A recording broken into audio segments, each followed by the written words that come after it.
I, 24F, have spent the last decade playing the role of the difficult daughter. My father married my stepmother when I was 14, exactly 18 months after my mother passed away. My mother didn't die of a sudden accident. It was a long, grueling battle with cancer that bled our family's finances dry. Or so I was told. For years, my stepmother has reigned over our household with a polished, entitled cruelty, consistently reminding me that I was a guest in her home, funded by my father's hard work. The conflict reached a boiling point 3 months ago. My father's health has been declining, and my stepmother began making arrangements. She started eyeing the various properties and accounts, frequently mentioning how burdened she felt by the upkeep of my mother's old studio, a small, separate cottage on our property where I've kept my mother's belongings staged exactly as she left them. "It's a drain, honey," she told my father over dinner, not even looking at me. The taxes, the insurance. We could renovate it into a guest suite for my sister. It's what makes sense for the family now. My father, weakened and wanting peace, just nodded. I didn't say a word. I knew that if I fought her openly, she would simply manipulate him into a corner where I'd be cut off entirely. Instead, I started digging. I'm a paralegal at a firm specializing in estate law and forensic accounting. I had access to resources, and I had a feeling that the poverty we lived in after my mother's death was a carefully constructed lie. I spent weeks pulling records. Since my mother died in a state with strict probate transparency laws, I tracked the original filings. What I found wasn't just a discrepancy, it was a felony. My mother hadn't died broke. She had a massive life insurance policy and a trust set up specifically for me, intended to be released when I turned 25. The kicker? My stepmother had been the administrator of the household expenses since she married my father. She had systematically drained the interest from my trust, funneling it into a private consulting LLC she owned. My father had no idea. He thought she was saving us. She was actually stealing my inheritance to fund her designer lifestyle while telling me I was a leech. Mother's Day was the perfect deadline. I told my father I wanted to host a small brunch to honor the women in the house. My stepmother was smug. She thought she had finally broken me, that I was finally accepting her role as the matriarch. She even had the audacity to ask me to help her pick out new wallpaper for my mother's studio that morning. "I'm so glad you're being mature about the cottage," she said, sipping her mimosa. "Change is hard, but it's for the best." "I agree," I said. "In fact, I got you something to commemorate the new chapter." I handed her a heavy, silver-wrapped box. My father watched, smiling, thinking this was the reconciliation he'd always prayed for. She tore the paper open. Inside wasn't jewelry or a framed photo. It was a thick, leather-bound folder. On the front, it didn't say Happy Mother's Day. It was embossed with the logo of my law firm and the words, "Notice of discovery and demand for accounting." I watched her face as she opened it. I watched the color drain from her cheeks as she saw the first page. A printout of her private LLC's bank statements, highlighted in neon yellow, showing every transfer from my mother's trust. "What is this?" she hissed, her voice trembling. "It's your gift," I said, my voice dead calm. "It's a formal notice that I filed a petition in probate court to have you removed as a fiduciary and a report to the DA for embezzlement. I also included the paperwork for the petition action I filed this morning. Since that cottage was never part of the marital estate and was deeded to me through my mother's separate property clause, you're officially being served an eviction notice." The silence in the room was deafening. My father reached for the papers, his hands shaking. "You did this today?" she stammered, looking at the date on the legal summons. "Happy Mother's Day," I said. The moment the words left my lips, the air in the room curdled. My stepmother didn't scream. She did something worse. She let out a sharp, jagged laugh and looked at my father. "Are you going to let her talk to me like this?" she demanded, gesturing wildly at the legal documents scattered among the brunch plates. "In our home? After everything I've done to keep this family afloat?" My father was staring at a line item on page 12. A $15,000 transfer from my mother's estate account to a high-end plastic surgery clinic, dated 3 years ago. The same month, he was told we couldn't afford the specialized physical therapy he needed after his stroke because the insurance wouldn't cover it. "Is this true?" my father whispered, his voice cracking. "The money for the studio, the trust, did you take it?" "I managed it," she snapped, her entitlement flaring like an open flame. "I moved funds to protect them. Your daughter is a child-playing lawyer. These are internal transfers, perfectly legal under my discretion as the household manager. I've sacrificed my life for this house, and she wants to throw me out on the street over some accounting technicalities?" She turned back to me. Her eyes narrowed into slits. "You think you're so smart. You're 24. You have no idea how the real world works. I'll have these filings tossed before the clerk, even stamps them. And don't think for a second you're staying in that cottage another night. I'll have the locks changed by sunset." "Actually," I said, leaning back, "that would be an illegal lockout under state law. Since I have established residency and the deed is held in a testamentary trust of which I am the sole beneficiary upon my 25th birthday, which is in exactly 3 weeks, you have no standing. If you touch those locks, the police will be the next guests at this brunch." She realized then that her usual tactic of emotional dominance wasn't working. She switched gears instantly. She burst into theatrical tears, clutching my father's arm. "She's trying to destroy us. Honey, she's jealous. She's always hated that I stepped in to help. She wants to bankrupt you and put me in jail so she can have the house to herself." My father looked at her, then at me, then back at the papers. For the first time in a decade, the fog in his eyes seemed to clear. He pulled his arm away from her. "I want to see the records for the LLC," he said quietly. Her face went pale. It's private business, dear. You wouldn't understand the tax implications." "I want to see them tomorrow," he repeated, his voice gaining a strength I hadn't heard in years. "Or I'll be joining my daughter's suit." The Mother's Day brunch ended with her slamming her bedroom door so hard a vase shattered in the hallway. But the real war started Monday morning. By 9 a.m., my firm's senior partner, who had been mentoring me through this, called me into his office. My stepmother had called the firm's ethics tip line, claiming I had used firm resources to harass her and that I had stolen confidential client data to build my frivolous case. It was a calculated, dirty move. She knew that if I lost my job, my ability to fund a legal battle vanished. She didn't stop there.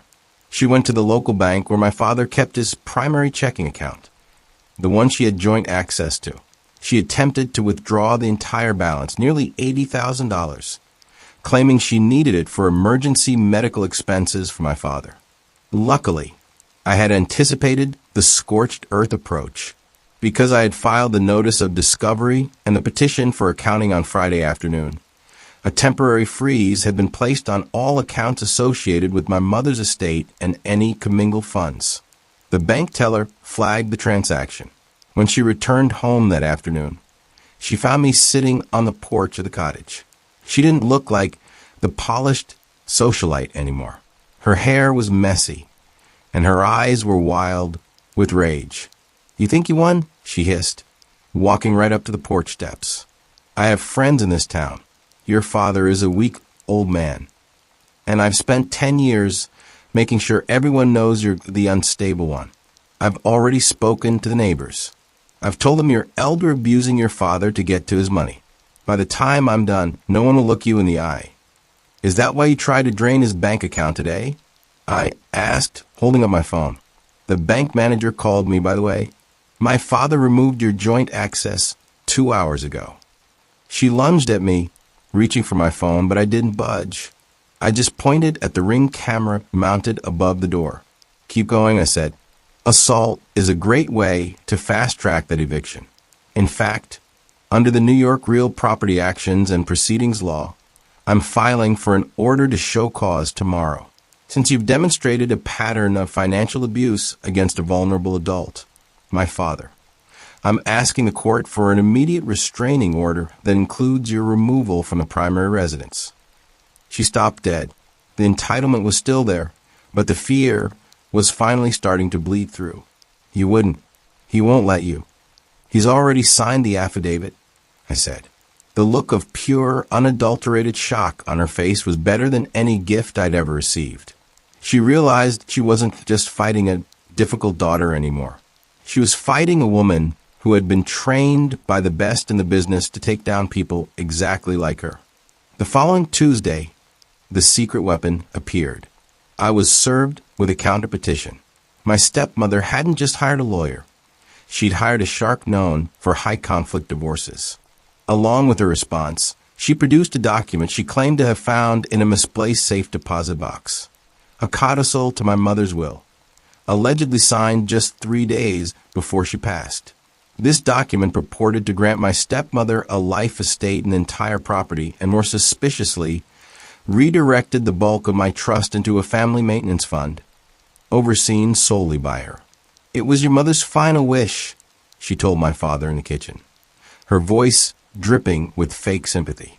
She saw how headstrong and reckless our daughter was becoming. She wanted to make sure I was looked after, so I could look after you. My father was devastated. The idea that my mother hadn't trusted me was a knife to his heart. He started to waver. "If your mother signed it, honey, we have to honor it." But I knew my mother. Even in her final days, her mind was a steel trap, and her priority was always my security. I took the codicil to a forensic document examiner. While I waited for the results, my stepmother decided to turn up the heat. She filed for a temporary guardianship over my father, citing his declining mental state and undue influence for me. She was trying to strip him of his legal agency before he could testify against her. She even called Adult Protective Services, APS, on me, claiming I was withholding his medication to confuse him into signing affidavits. The APS investigator showed up on a Thursday. They found my father well cared for, but the stress was taking a visible toll. When they interviewed me, I didn't get angry. I handed them a log of every medication administered, a calendar of his doctor's appointments, and a copy of the bank records showing her attempted $80,000 withdrawal. "She's desperate," I told the investigator.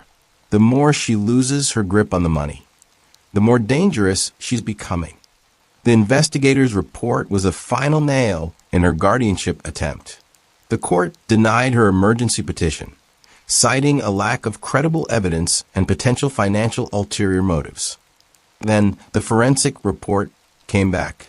The codicil was a sophisticated forgery. The signature was a near-perfect trace of my mother's 2012 signature from an old tax return. But the ink used was a gel-based formula that didn't even exist on the market until 2018, for years after my mother died. The hearing for the petition action and the removal of the fiduciary took place in a small, wood-paned courtroom.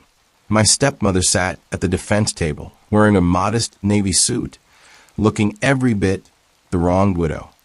Her lawyer stood up. "Your Honor, my client has been a pillar of this family for 10 years. This is a classic case of a resentful stepchild trying to rewrite history and leave a woman homeless." "Your Honor," I stood up, representing myself under the supervision of my firm's partner. "We aren't here for history. We are here for the math and the chemistry." I presented the forensic report. I watched the judge's eyes widen as he read the section about the ink. I then submitted the consulting fees ledger from her LLC, cross-referenced with my mother's trust disbursements. The judge looked over his spectacles at my stepmother. "Mrs. Stepmother, can you explain why your consulting firm received $22,000 for estate strategy from a trust dedicated to a minor's education, paid out on the same day you purchased a luxury SUV?" She didn't have an answer. She tried the tears again, but the judge wasn't my father. "This isn't theater, madam," the judge barked. "This is a court of equity, and there is no equity in what I'm seeing here." The judge didn't just rule in my favor. He went further. He issued a surcharge against her, meaning she was personally liable to pay back every cent she had taken from the trust, with 9% interest. He also granted my request to sever the property, because she had used fraudulent means, the forged codicil, to try and seize the property. The judge invoked a Slayer-style rule metaphor, treating her as if she had predeceased the estate's interests. But the real climax happened outside the courtroom. As we walked into the hallway, she lost it. The refined mask shattered. She lunged at me, screaming that I was a poisonous bitch, and that she'd burn the house down before I ever set foot in it again. "Go ahead," I said, as a court officer stepped in to restrain her. The house is already under 24-hour private security surveillance. And since you just threatened arson in front of 3 officers and a court reporter, I think your eviction just turned into a remand. She was handcuffed right there in the hallway for making terroristic threats and for the felony forgery I had just proven. My father watched as they led her away. He didn't cry. He just looked at me and said, "I'm so sorry I didn't believe you sooner," while she was sitting in a holding cell awaiting bail for the felony forgery charges. I began the process of purging her presence from our lives. It took exactly 3 days to move her belongings into a storage unit. My father stayed in his room most of the time, the weight of a decade's worth of deception finally crushing his spirit. On the 4th day, I received a call from the county jail. She had used her one phone call not to contact a bondsman, but to call me. Against my better judgment, I answered. "You think you've won the grand prize, don't you?" Her voice was raspy, stripped of its usual melodic phoniness. "You got the money. You got the cottage. You got your father's pity. But you should check the bottom of the mahogany desk in the master bedroom. The secret compartment on the left. There's a reason I hated you so much. And it wasn't just the money." I hung up. I didn't want to play her games, but the seed was planted. I went to the desk, a piece of furniture she had insisted on keeping since the day she moved in. I found the hidden latch. Inside was a single yellowed envelope addressed to my father, dated 2 weeks before my mother died. It wasn't a confession of hate. It was a letter from my mother to my father, pleading with him to keep me away from her best friend, the woman who would eventually become my stepmother. The letter detailed how my stepmother had been borrowing money from my mother's treatment fund while she was literally on her deathbed, promising to pay it back, but instead using it to buy the very clothes she wore to the funeral. My mother had seen through her even then, but she was too weak to fight. The letter ended with, "She is a predator, and she is circling. Please protect our daughter from her greed." My father had never seen this letter. She had intercepted it 10 years ago and kept it as a trophy of her successful infiltration. She wanted me to find it now to prove that even when my mother was alive, she was winning. She wanted to break my heart by showing me that my mother died in fear of her. Instead, gave me the one thing I needed for the final blow: intent. In the United States, proving civil theft and triple damages requires showing willful and malicious intent. This letter was the smoking gun. I didn't just have an accounting error. I had a decade-long premeditated plot. I took the letter to the district attorney because she had intercepted mail and committed what amounted to elder abuse and grand larceny. The charges were upgraded. The Mother's Day gift kept on giving. The final settlement was brutal. To pay back the surcharge amounts and the triple damages for civil theft, she had to liquidate her entire private LLC, her retirement accounts, and her interest in vacation property she'd bought with consulting fees. She was left with nothing but a public record and a felony conviction. She tried one last trick during the sentencing. She stood up and claimed she was a victim of a broken system, and that she had provided unpaid labor as a caregiver for 10 years that should offset the stolen funds. The judge didn't even look up from his notes. "Mrs., you weren't a caregiver. You were a squatter with a checkbook. Sentence stands. Today, the cottage is officially mine. The locks are changed. The new wallpaper she picked out is in a dumpster. and the studio is restored to exactly how my mother liked it. My father and I are relearning how to be a family without a parasite in the middle. It turns out the best way to honor your mother on Mother's Day isn't with flowers. It's with a subpoena and a long overdue eviction. The aftermath, summary and moral. This journey began with a single silver-wrapped box on a Sunday morning and ended with the total collapse of a decade-long deception. At its core, this story followed the life of a young woman who refused to be a victim of her circumstances. For 10 years, I lived under the thumb of a woman who viewed my family as a resource to be mined rather than a bond to be nurtured. By leveraging my mother's legacy, her financial foresight, and my own professional training in estate law, I was able to dismantle a predatory hierarchy that had been built on the ruins of my mother's passing. The conflict wasn't just about money or a cottage. It was about the restoration of truth. My stepmother's entitlement led her to believe she was untouchable, that her management of our lives entitled her to the fruits of a woman she had betrayed. Through legal precision, utilizing forensic accounting, probate litigation, and criminal charges for forgery, the Mother's Day gift became a catalyst for justice. The resolution brought the total liquidation of her stolen assets and a permanent legal barrier between her and the family she tried to hollow out. The moral of the story. The moral of this story is a stark reminder that entitlement is not a legal defense. We often see villains in our lives, people who use manipulation, emotional blackmail, and deceit to get what they want, and we feel powerless against them. However, as this story demonstrates, the most effective weapon against a liar is a paper trail. Integrity is a long game.